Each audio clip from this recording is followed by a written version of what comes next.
After the RBI action, the market regulator Sebi has cracked the whip on JM Financial. The market regulator has barred the company from acting as the lead manager for public debt issues. Sebi says it found discrepancies in at least one of the debt securities issue, which concluded in 2023. Yash is standing by now with more details. Yash, what is the debt issue that Sebi is talking about, and take us through the order? Well, Shireen, Sebi is not named this particular debt issue, which it has mentioned in this particular order. But as far as, the allegations are concerned, they are with respect to discrepancies with the role of JM Financial.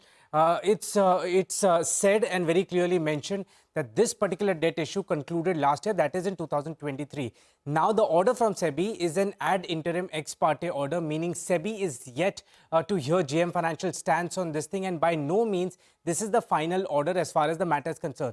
The order has called for a Sebi probe into this specific issue and asked for a report in about 6 months. In the meantime, JM Financial cannot act as a lead manager for any new debt issue.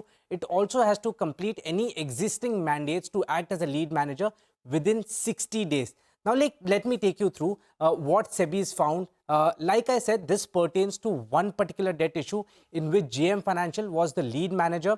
There are two other entities which are involved: JM Financial Products, which is the NBFC arm, and JM Financial Broker. Sebi says that retail subscription for this particular debt issue was unnaturally high. The initial investigation has shown that a large number of these retail subscribers were funded by JM Financial Products, which is the NBFC subsidiary.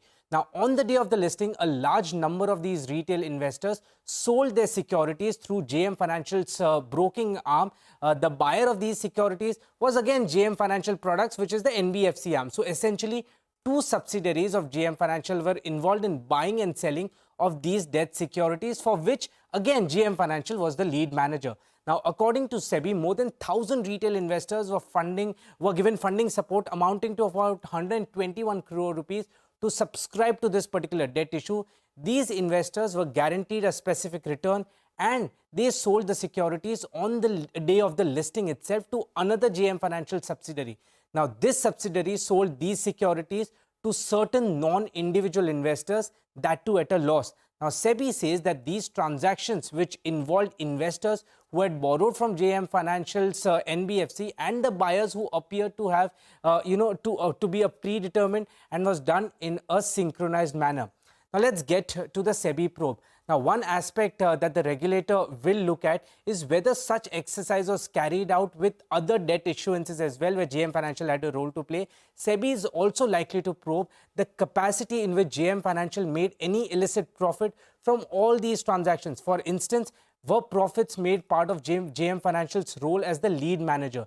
Did JM Financial's NBFC arm, which lent money to these select buyers, earn any interest?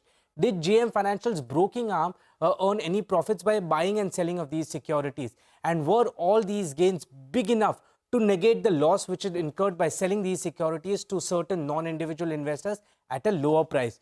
These are some of the very important questions which Sebi will hope to find answers to in the next 6 months of investigation. All right, Yash, appreciate you joining us. So after the RBI, it is Sebi, the market regulator, that has cracked the whip. JM Financial in trouble there. Now, the union government has